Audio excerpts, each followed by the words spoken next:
made no sense whatsoever. Her ex-husband is a prime suspect. Hans definitely thought he was smarter than everybody, especially the police.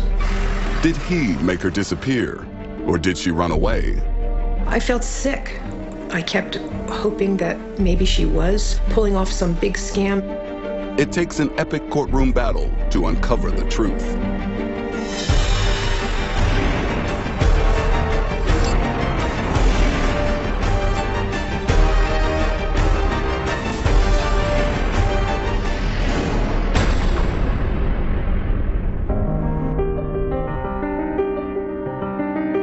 In 1997, a visionary 39-year-old computer scientist arrives in St. Petersburg, Russia.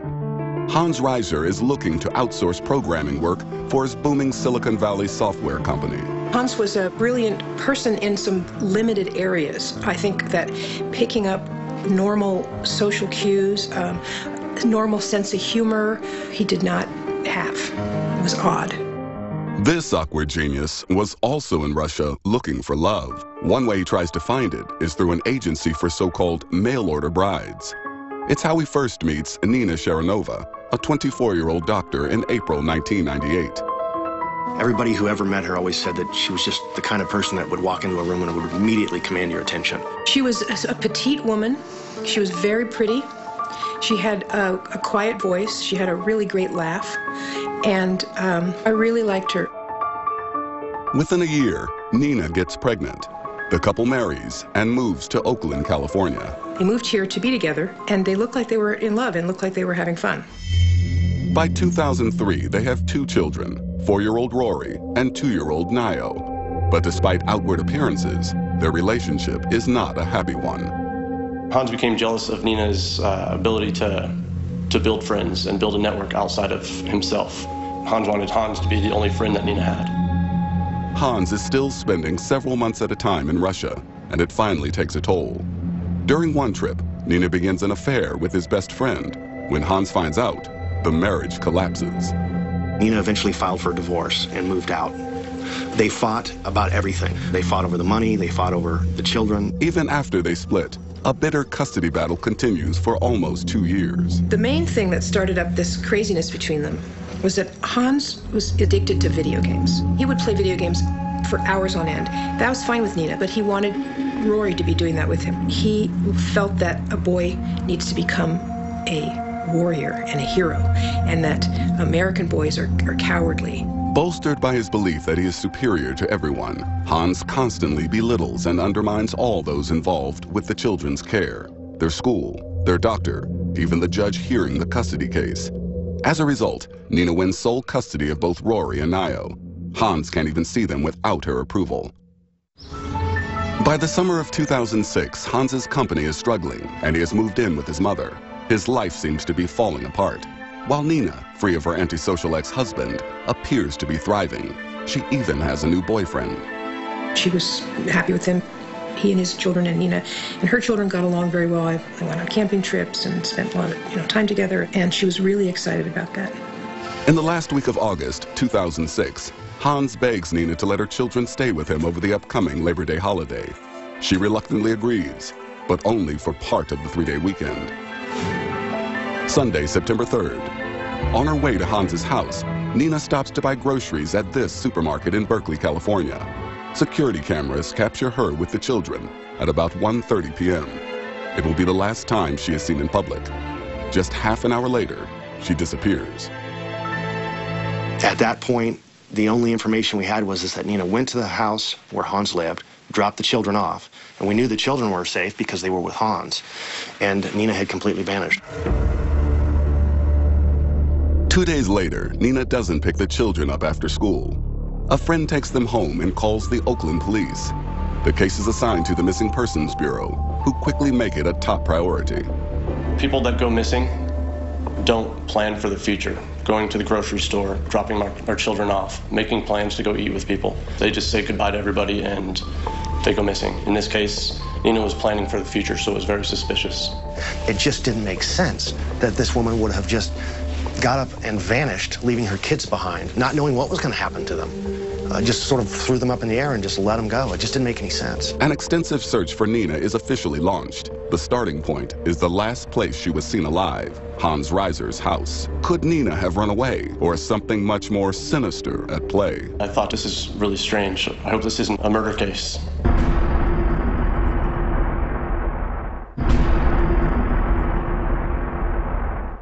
Nina Reiser has vanished after dropping her 2 children off with their father, Hans, for the weekend. 1 week later, police locate her minivan, parked on a street near Hans Reiser's house. Inside Nina's van, we had some pretty important discoveries. She had bought some groceries, and those groceries were now rotting in the back of her van. Also inside the van was a cell phone. The battery was removed from Nina's phone, and the phone was flipped open. That's a tactic that people have learned from television will prevent law enforcement from doing GPS tracking. The contents of the van suggest foul play, so detectives look again at who might want to hurt Nina. Top of the list is her ex-husband. By now, the story has hit the local news, but Hans Reiser still isn't talking. Hans, why are you talking to police? Hans was acting like the epitome of a suspect. He didn't want to cooperate at all. Nobody wants to look like a homicide suspect when they are possibly a homicide suspect.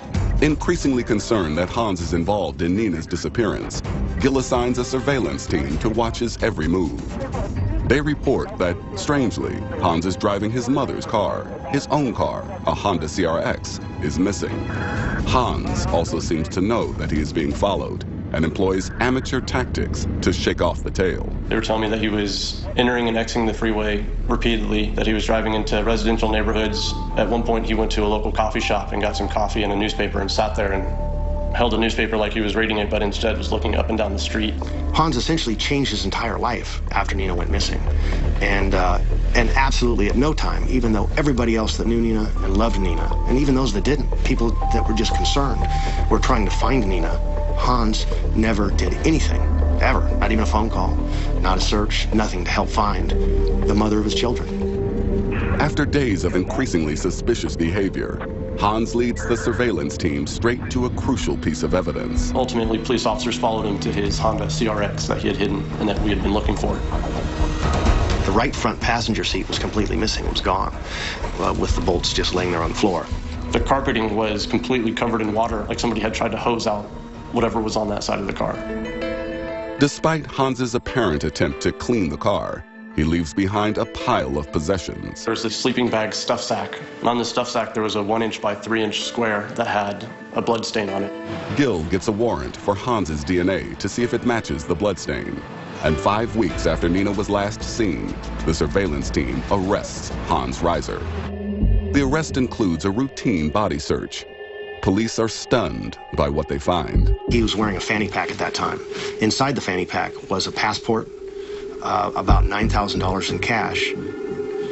Most strikingly, I think, was his cell phone was also in his fanny pack, and his battery on his cell phone had also been disconnected and physically removed, just like Nina's had been.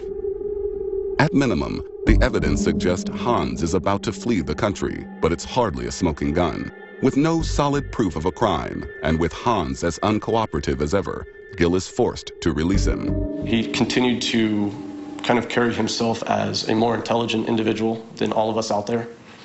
All of our questions were answered with questions. He just seemed pretty indifferent to the entire thing.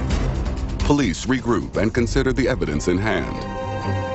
Now they have 2 phones with the batteries removed and 2 abandoned vehicles recovered from Hans's neighborhood. They also have the blood-stained stuff sack. Hans's DNA test proves it is his blood, but further testing reveals Nina's blood is mixed with it. It's enough to get a search warrant for Hans's house. Gil calls in a team of forensic experts to go through it with a fine-tooth comb. It took 2 days to do the search. They actually located a small spot of blood on a pillar right inside the entryway door of the house, and that was later determined to be Nina Reiser's blood. There is still one missing piece of the puzzle, Nina herself. Prosecutors still don't have a body to prove she's really dead. Although the case is entirely circumstantial, Hans Reiser is charged with murder, and prosecutors prepare for trial. I thought I was in big trouble, actually.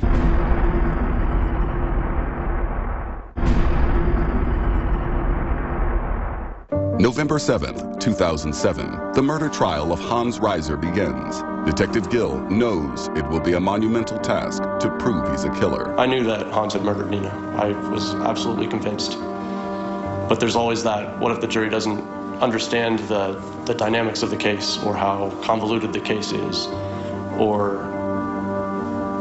what if there's just so much evidence that the jury's not able to put the pieces together. The judge bans cameras from the courtroom, but allows a sketch artist to document the entire trial. After Hora presents his theory that Nina is dead, Hans Reiser's attorney, William Dubois, offers the jury an alternative vision, that Nina is still alive. There was always this possibility I had to eliminate, that she didn't just take off, get fed up, and run away. So it was one of those things that scared me as a prosecutor. Hey, I better be able to prove Nina's not in Russia. Dubois tries to paint a picture of Nina as a deceitful adulteress who only married Hans to gain U.S. citizenship. In all likelihood, she is in Russia now with her mother and her children. Nina's mother had come over to the United States, had been given permission to take the kids back to Russia for Christmas vacation, and she never brought them back. I was hoping that she wasn't dead. But that would have been such an elaborate con that she was playing on him, and there would be no reason for that. It made no sense. Just after opening statements, the prosecution unveils its star witness, Hans and Nina's son, Rory, now 8 years old. Heeding Paul Hora's pleas, his grandmother brought him back to the U.S.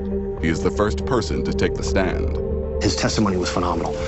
In fact, when he showed up to meet me the day before his testimony, he had drawn a picture that he said to me was a picture of Hans carrying a bag down the stairs in the middle of the night. And he thought that Nina was maybe inside the bag.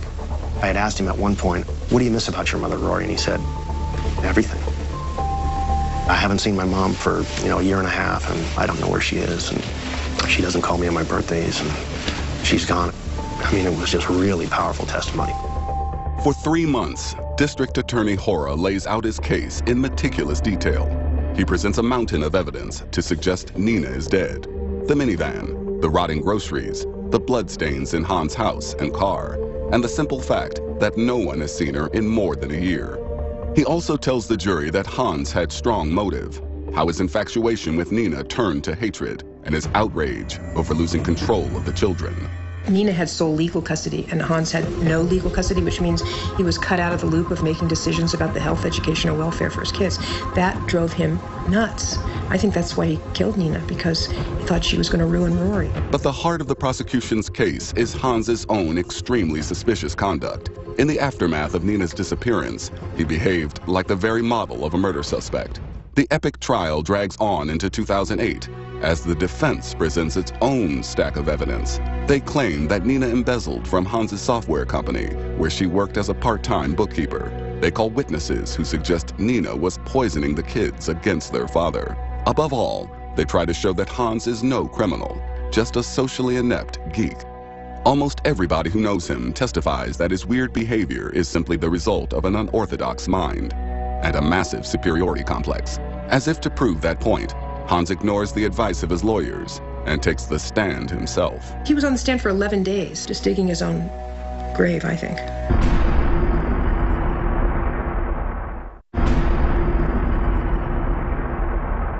On trial for the murder of his ex-wife, Hans Reiser takes the stand in his own defense. Convinced he can outsmart the court, Hans has an explanation for everything. He removed the passenger seat from his car, for example, because he thought it would make it comfortable for sleeping. He was trying to avoid the police surveillance team because he assumed they were corrupt and trying to frame him. As for his passport and the $9,000 found in his stuff sack, he dismisses it as, quote, random debris.